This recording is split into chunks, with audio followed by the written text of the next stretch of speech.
Advice giving is also an addiction, by the way. We are all guilty of it at some point. So I'm not judging and saying only some people are that way. It's just that it's important to catch yourself and stop. Only give advice when either you can give very constructive, implementable advice, or you give advice when somebody asks you for it. The free advice, the more you listen to it, the more you encourage it, the more it's going to come in. And then, as I said, it can be overwhelming, time sucking, confusing. All those things will happen, and that's not good for you.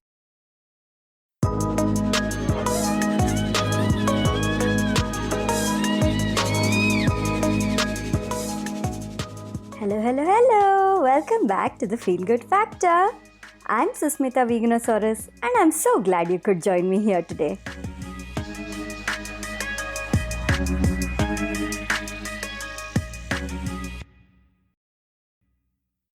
Hello, gang. I hope you're all having a lovely week. My week was extremely busy. I mean, by my standards, it was extremely busy and packed. But at the same time, it was so fulfilling and joyful for me. A few days ago, I received an email from somebody who listens to my podcast and also recently subscribed to my newsletter. Her name is Anu from Kerala. And Anu, your message, your email really made my day. It always feels nice to get messages from you all, from my listeners, telling me why you listen to my show and how much of an impact it makes in your life. And Anu spoke a bit about her life and mindfulness, and I felt so nice to read that email from her.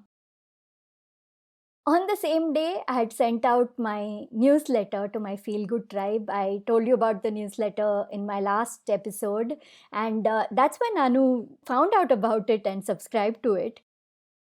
So, as soon as somebody subscribes to my newsletter, they get a welcome email, and Anu replied to that and shared about, how she got to know about the newsletter and then why she listens to the podcast and all those things. And I felt so good.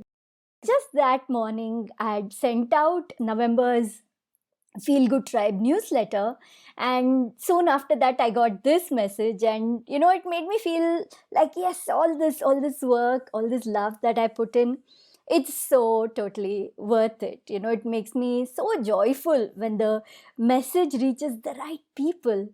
And I mean, if you would like to join my Feel Good Tribe, that is what I call my newsletter subscribers, then go to my website, veganosaurus.com/newsletter, and you'll be able to join from there. And I'd love to have you on the tribe.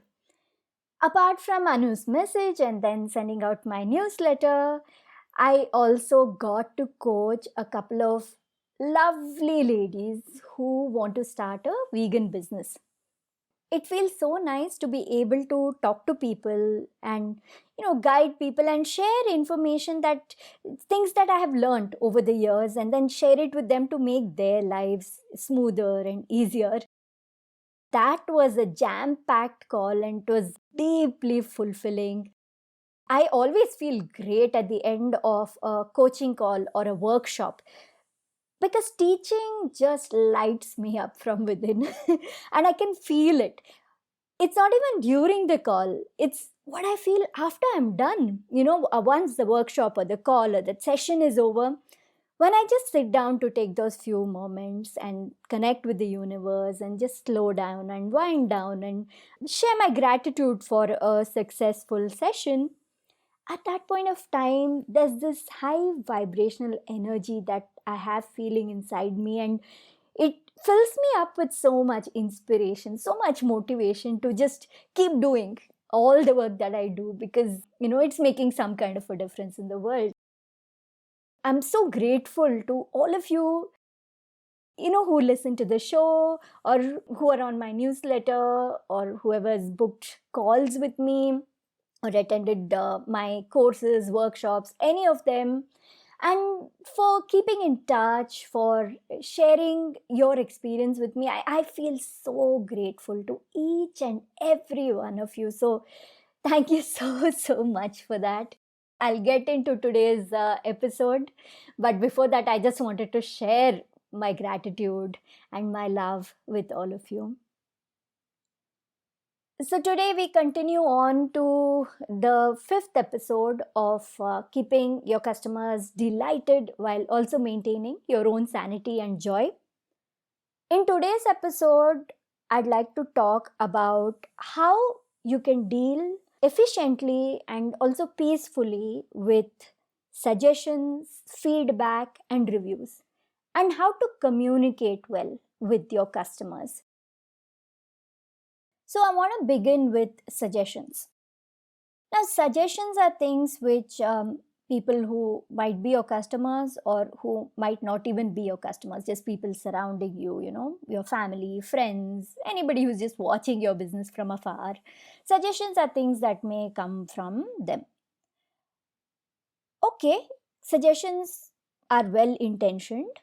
However, for a new business owner, they can be overwhelming and create a lot of confusion. It's very important to remember when people tell you, do this, do that, add this, try that, why don't you do something different? When they just give you all their suggestions and opinions and, well, unwanted, unasked for advice, it's important to remember that all of them, or probably even most of them, have absolutely no background in the kind of business that you're running. They are telling you whatever they are, one, from the point of view of a user, of a consumer, or they're telling you their wishful dreams and thinking, right? If they thought from outside, if you're looking at a business and you think, oh, if I had this business, this is what I would do. So, with zero experience, with zero knowledge about exactly what happens on the back end of a business, they ask you to try things. They shower you with lots of advice. To a limited amount, it's okay to listen to these suggestions or advice. But the reason you need to limit it heavily and draw those boundaries is so that you don't get confused, you don't get overwhelmed, and you don't second guess yourself. Because when you decide to do certain things in your conscious business, you would have done your research, you would have put a lot of thought into it. And the equation is quite complicated, right? It's not as simple as, oh, I want to make this and sell it, I'm going to do it. It's not as simple as that. There are so many different things involved, like, say, how easy is it to create this product? How easy is it to pack it or send it across? To provide this service? Does making this small change, does that simplify things for you or does it complicate things for you? There is so much. And then there are also things like, the different people in your team and each person's capacity, capability, the amount of time available, the amount of bandwidth available, the availability of ingredients or packaging material. Oh my God, this is just the tip of the iceberg, everything that I'm listing out to you. So when you have all these 100 million things to consider and then take your decisions, if somebody just, walks in and they're like, oh, do this, do that, try that, you shouldn't be second guessing your decisions based on that. Be polite, but also very firmly cut it off after a point. Kind of put it very clearly across them, because if somebody doesn't stop and they go on and on with trying to give quote unquote suggestions and advice for your business without any knowledge of how to do it, how to actually run it, it's their wishful thinking. Their intentions are all right, but you need to be very firm and cut them off. When we were running our restaurant, there were plenty of people, they would be in the vegan community. So of course, they wanted a vegan business to grow and all those things. But they would come and give all kinds of sometimes weird and irrelevant or very difficult to do suggestions, advice which is difficult to implement. We'd be wasting our time just by even listening to it or even considering it. So there was this one person in particular who rarely came to eat at the restaurant to begin with. But whenever he came or whenever we'd meet, he'd be like, how's it going? And if we honestly say, okay, right now times are a little tough, or yeah, this is going good, anything that we share, he would immediately launch into, oh, why don't you try to collaborate with this person? Why don't you try to do that? You should be doing this. You should be trying that. You aren't making full use of your potential, blah, blah, blah, blah. After a point, I didn't, I'm the kind of person who, I like to be kind. I like to be polite to an extent, but I'm also very particular about establishing my boundaries. And then after a point, you're like, oh, you just don't have the bandwidth to listen to any of that kind of stuff. So I very firmly told him, all this is great, but it's easy to give advice. It's when you try to actually implement it, when you try to actually make it happen, that's when it's difficult. So it's not as easy as it looks from the outside. He thought about it, and after that, I don't think he gave us advice anymore. At least this is so-called free advice anymore. Though he did, of course, share feedback about the food and all that. That is okay. That is always welcome. Then there was this other lady who was very environmentally conscious. She cared about the earth, of course, right? These things are all, they kind of overlap. They're all intersectional, vegan and being healthy and organic and environment. All these things they are all different movements, but also which kind of support each other. It's like a Venn diagram. There are certain areas where you will overlap, but certain areas where there's nothing you can do. It will not connect. Initially, in the initial years of running our restaurant, we would buy Tetra-packed soy milk. At that point of time, we didn't have enough staff to train how to make their own milks at first. And within a year's time, we were all making everything in-house. But right at the beginning, it was a little difficult. And of course, when you make things from scratch, they don't have a very long shelf life. And you're not very sure, at the beginning, how many people are going to come to the restaurant, stuff like that. So yeah, there were all these practical things that we took into consideration. And we decided, yeah, Tetra-packed soy milk is what will be purchased. And this lady who'd come in, and she would actually volunteer and help us also sometimes. And she's a really, really sweet person.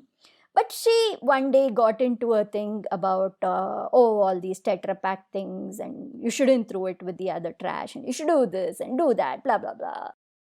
Then I was like, hey, for us right now, it's difficult to implement it. It's difficult to not only coach our staff about segregation, which, again, later on, we absolutely implemented that because we had help from outside to come and teach our staff how to handle things.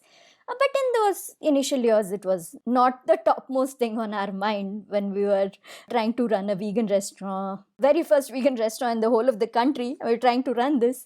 And at that point of time, if somebody comes and tries to push their other ideas onto you, it's kind of hard. So I said, I know you feel very strongly about this. So why don't you train our staff? Why don't you explain to them about how to segregate and how to deal with Tetra Packs? Also, please know that the garbage collectors will mix everything and take anyway. This is something we've seen regularly, at least back then. Now, in many areas, they do take the segregated waste separately, which is really good.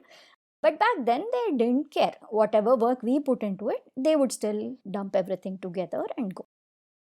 And we didn't really have the bandwidth to clean things, try them up, keep them aside, and then call a recycling organization and give it to them and all that. So I asked her, I said, see, all these ideas that you're telling me, would you be able to make that happen? You lead the project, you coach our staff, and then you connect with the recycling organization and get it sent to them.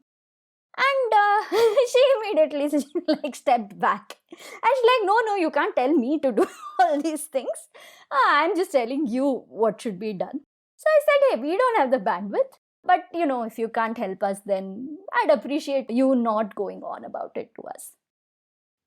So it was quite an interesting experience. So these things, there is a way to deal with them. So my whole point in sharing these stories is you don't have to put anybody down, but you can put them on the spot. If somebody imposes a lot of thoughts on you, a lot of suggestions on you which you cannot do, then you can put them on the spot. Either say that easier said than done, you'll have to show us how to do it, or will you take on the responsibility of making this happen?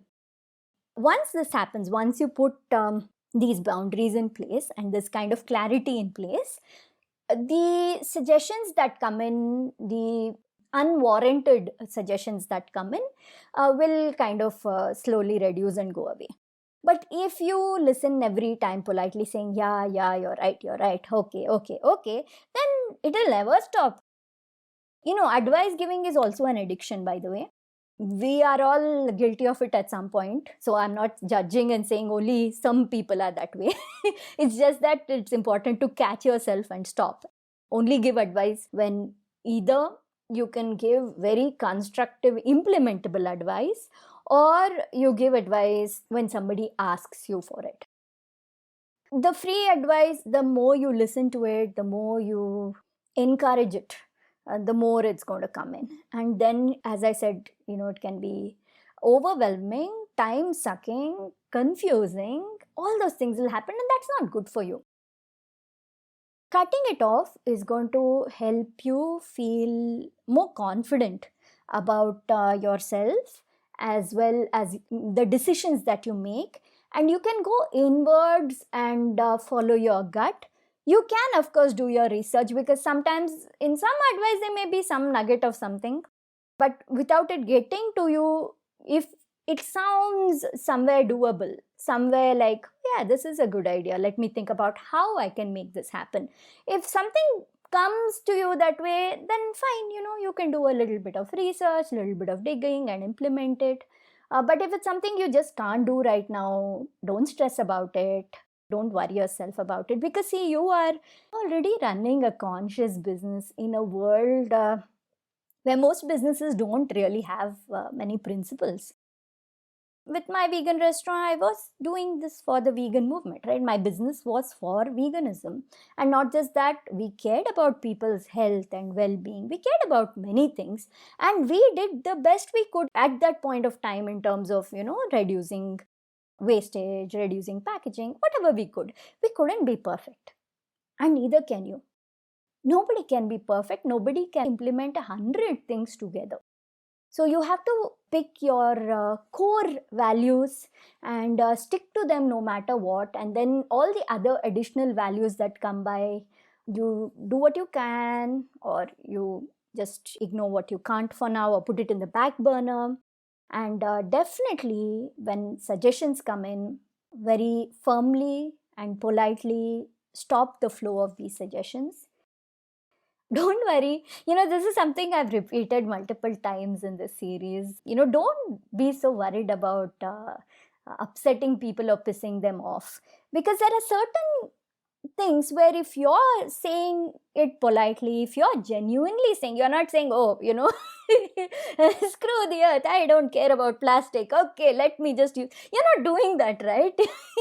you're not actually willfully being non-conscious about things. You are doing the best you can, right? Despite that, if people are not happy that you won't listen to their suggestions or implement them, they are not your ideal customers. This is something I've been saying again and again. They're just not your ideal customers, and you will get the right ones, the balanced ones, the ones who understand, who have certain expectations out of you as a conscious business, of course, but also who don't expect perfection out of you.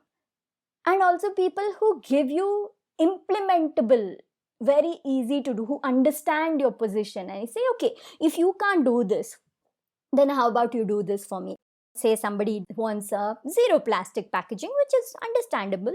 It's something that they are passionate about, doing good for the earth. They will say, you know what, I don't mind. I know glass is more expensive. I don't mind paying extra for the glass. You give me, you use that. And then you've got this clear, implementable advice from them. You can definitely put that into place. There's a difference between somebody giving advice and suggestions in general, or somebody saying, you do this for me, and this is how I am willing to help you make that happen. See the clear difference between the two? Initially when I started out the episode, I wanted to club in suggestions, feedback, reviews, and all of them. But I feel like each of these deserves its own episode, considering how much time this one has taken. So yeah, I'll be back. Let us cover feedback, either feedback alone or feedback and reviews together at that point of time.